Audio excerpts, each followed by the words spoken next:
Hi everyone, Mary Raven, and welcome to Magifest 5D. I am here to bring you to your highest timeline. Today I am excited for the topic.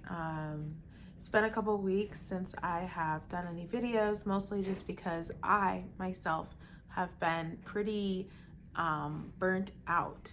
But I'm really excited to put up another video. So today's topic is all about beauty and beauty standards and what is beauty, right? And I'm not here to determine or to dogmatically, force my perspective on anyone. It's more so a discussion. So that's just my disclaimer. I'm gonna say what I think beauty is, in my opinion, and I welcome, any kind of debate, friendly debate, of course, respectful debate, of course, in the comments. But my beliefs regarding beauty would be beauty is what you put out, not what you put on. And what you put on is just a reflection of what you put out. So it's not to say that I'm encouraging anyone to dress like a bum or, have no sense of style or not take care of themselves, right? And I think getting more specific about all the different aspects of what encompasses beauty, and what beauty means to you, I think is super important.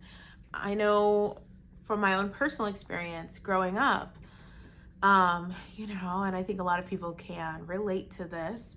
You see a lot of magazines, you see movies, you see TV, actresses, singers, dancers.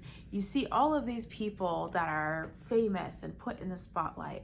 And those are your models for what is acceptable, what is beautiful, what is likable, etc. Right? And it's usually the focus is put on that person's attractiveness, on their, visual traits rather than, their thoughts or their energy, right? Like, when have you heard a magazine or, an interviewer talk specifically about someone's energy? I mean, other than saying, oh, they're magnetic or they're charismatic, but other than using a few adjectives, how often do we really qualify and get specific about one's energy? Because I think that honestly is so much more important than the person's looks. And even to an extent, you could argue that a person's looks kind of do go hand in hand with their energy. And there's people that have talked about how you can shift your appearance. I think there's something called the mirror, I can't remember what it is.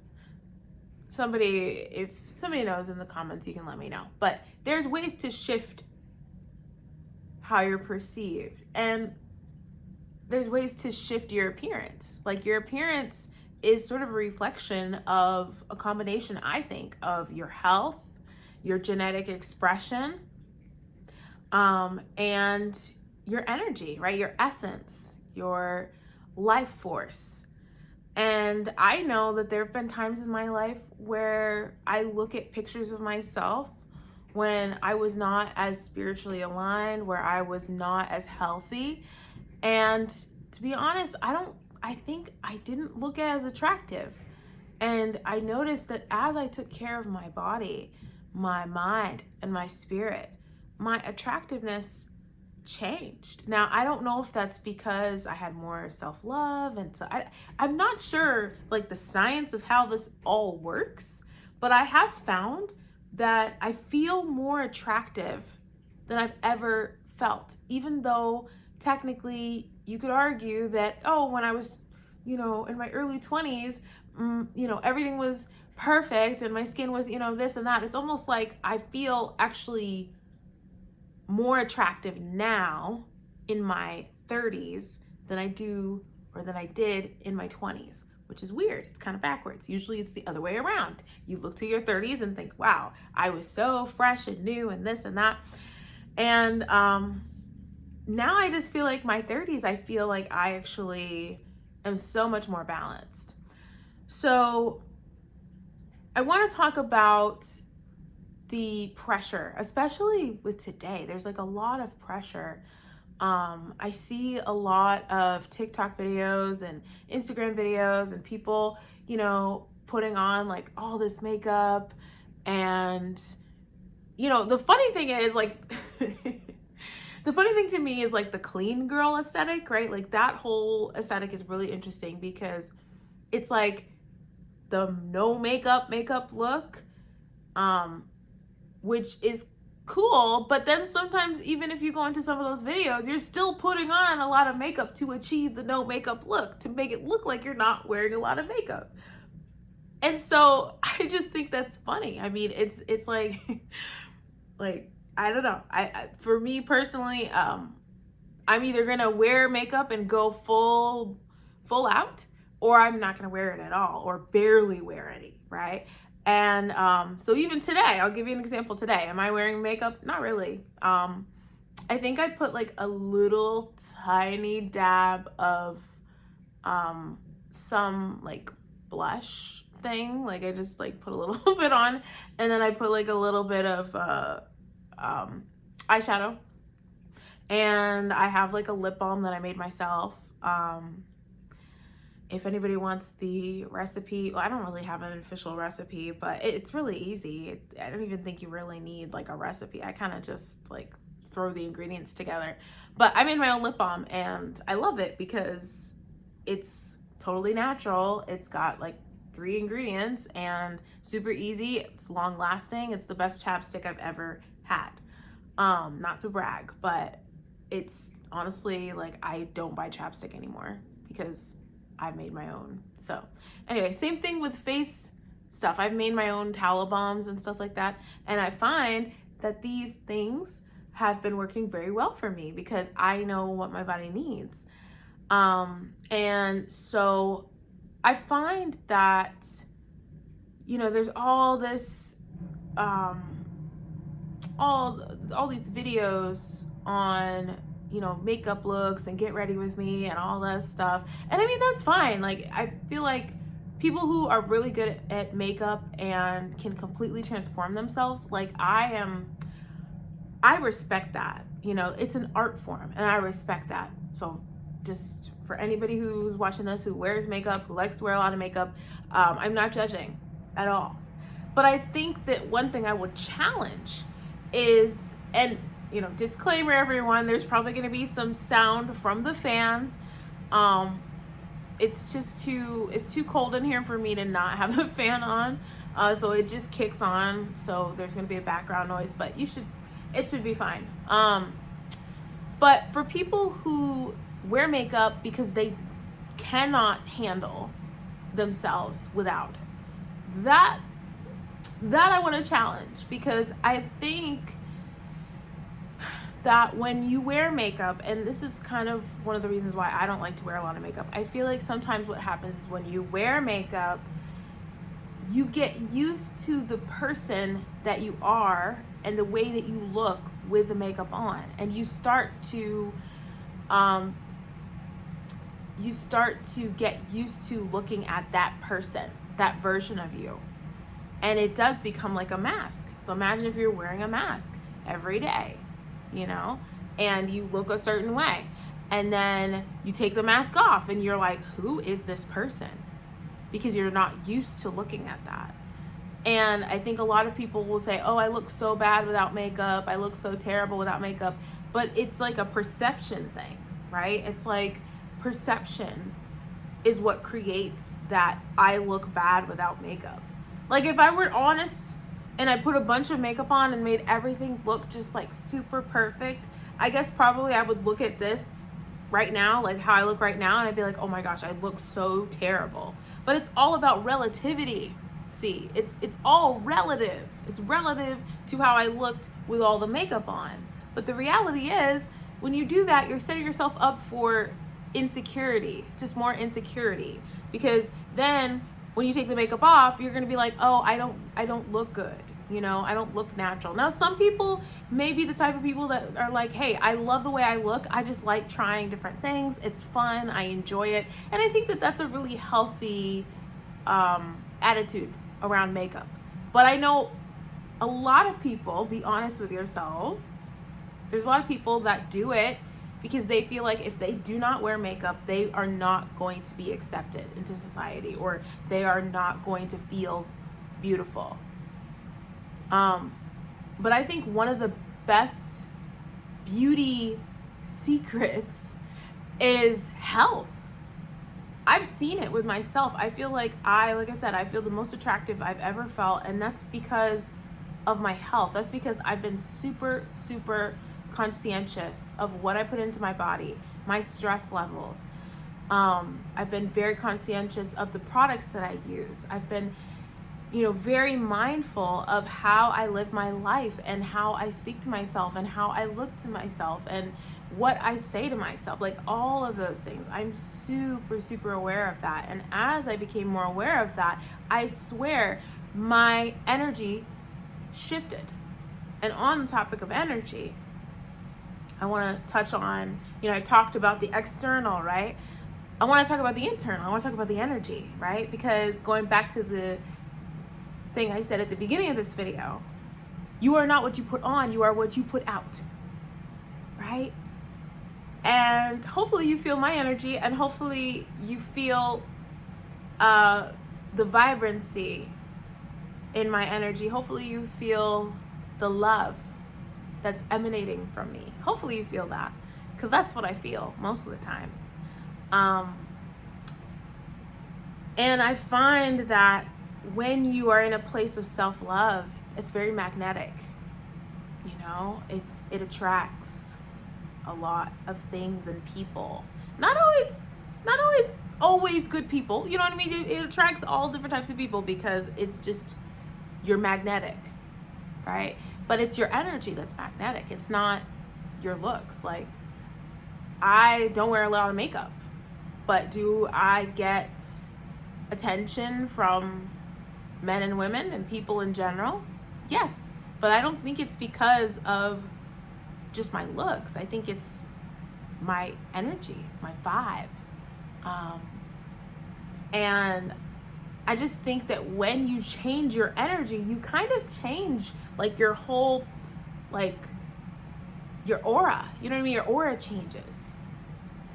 And in a way that does, I think, have an effect on your physicality, maybe in subtle ways.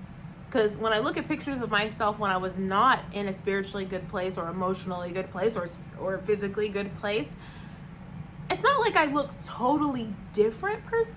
Like, I can recognize myself and go, yeah, this is me. But there's just something in it when I look at it and I go, oh, I can just feel and sense all the stuff that was there, that was going on in my appearance. So I really believe that focusing on your energy, on what you put out, will make you more attractive to the world. It will make you magnetic. So let me kind of go through, because I love to ramble. If any of you have watched these videos, and if you're still watching this video, I just want to say thank you. I'm grateful to you. I hope that what I'm saying has value to you, and I'm very curious to know your thoughts and your perspective. So I'm always really interested to hear what other people have to say, their perspective. So feel free to let me know in the comments. But I want to kind of start closing out this video with some things that you can change or do or think about on your journey to self-love. And this is, for men and women, because I think it's the same with men. There's men that I know have unhealthy habits, and I know that if they change those habits, they would increase their attractiveness. Same thing with women. So I think looking at starting with the physical, look at your diet, not just what people say to eat, but experiment with foods. Experiment with foods. What foods make you feel nourished? Not in an addictive way, not sugar, okay? Not comfort food, not just like eating a bunch of sugar. That's different. That's not nourishment. That's drug addiction.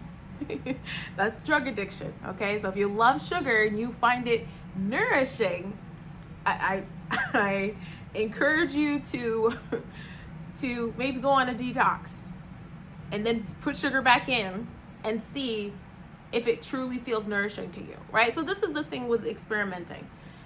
Take some things out for a while, maybe one thing at a time, then put it back in. And do this with several different foods, because that way you'll get an idea of what works for you, what doesn't work for you, how does this affect you.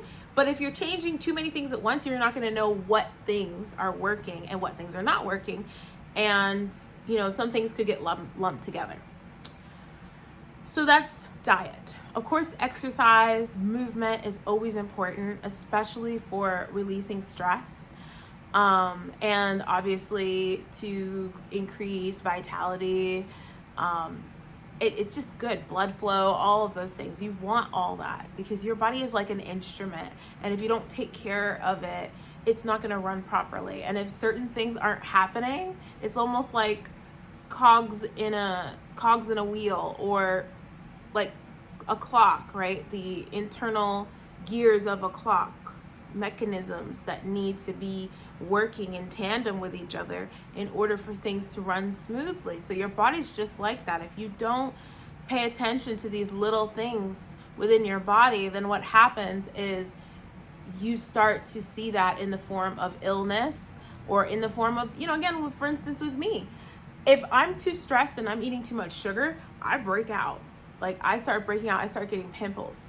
When I do keep my sugar low, and before it was no sugar, it was like no sugar. Now I can have a little bit of fruit here and there, but if I get past a certain threshold, I always know, because it will show up on my face and my face will start getting pimples. So certain foods will bring that out, and that's a way that I know, right? So in a way, if you don't feel attractive, it's very possible that there are things that you could do to increase your attractiveness by really looking at your diet, okay? Now, you could also look at your mental diet. Your mental diet is, how do you think about yourself? What do you love about yourself? Do you love anything about yourself? Why don't you love anything about yourself? Why do you love anything about yourself? All of that is important. What are the things that you say to yourself on a daily basis? How can you become more self-loving in the way that you speak about yourself, in the way that you think about yourself, in the way that you think about your world? All your thoughts. What movies do you watch? All that stuff. Look at all that. That's important. So there's that. Then there's your spiritual diet, right? Which is, what spiritual practices are you using? Doesn't matter what religious background or spiritual background or spiritual belief system you have, but pick something to believe in. Even if it's atheism, that's a belief. If you believe that there is no higher power, that is a belief system, whatever that is. But I think it's important to understand what's important to you. What do you believe in? What do you value? All of those things. And really ask yourself, am I being integral? Am I living with integrity every day? Am I showing up as the person I want to be in the world? And I think that when you start bringing all this stuff together, and then you add in, there's one more thing, stress, nervous system regulation. That's a big one. Because stress and cortisol contributes to not only just disease, but aging. So it's really, really important to start to consider all of these things in your diet, not in your diet, but all of these things. Consider all of these things. And don't feel like overwhelmed, like you need to do everything at once. You don't need to do everything at once. But just start with a few things and see what you can tweak. okay? I hope that is helpful. I would love to just keep rambling, but I know this video is at 20 minutes now and I don't edit my videos because I just don't, I kind of like just doing it. I kind of like just being real, like we're talking, you know, I like that rather than this like highly curated video, you know. I think it shows you who are watching that I'm actually just a regular person and I'm just sharing my wisdom and my experience. So if you enjoyed my style, I would love if you can subscribe to my channel. I'm going to be trying to put out videos as consistently as possible. So definitely stay tuned for more videos. I've already put out quite a few videos, so you can check out some of my other videos as well. I also have a coaching cohort, my very first coaching cohort. It's an 8-week cohort called Find Your Authentic Voice. And it's speaking, you know, about the authentic voice in terms of your signature, not just your signature voice, like your speaking voice, but like your soul, your spirit, you know, who you are, your identity. And it is an 8-week cohort, which consists of group sessions as well as one-on-one accountability check-ins. And there is a workbook as well that comes with it.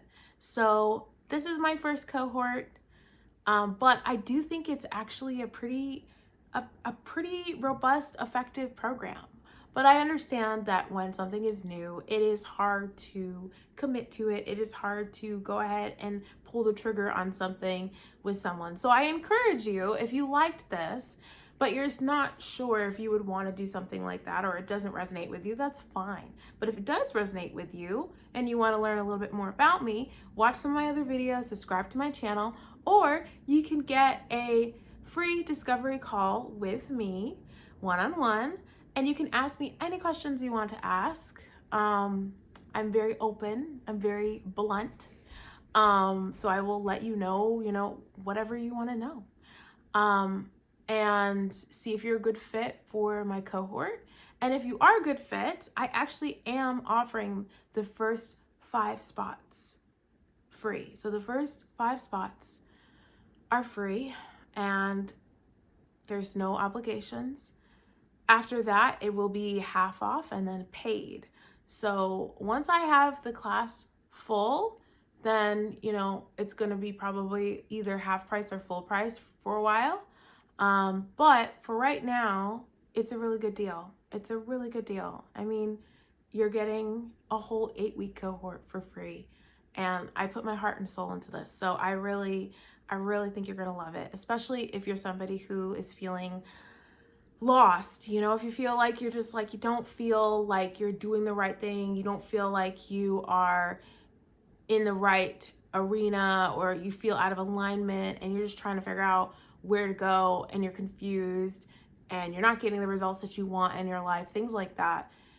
If this is sounding like you, then I think you'd be a great fit for my cohort program. So definitely check the link in the description below. Thank you so much for listening today. I hope you have a beautiful day and keep manifesting. Peace, everyone.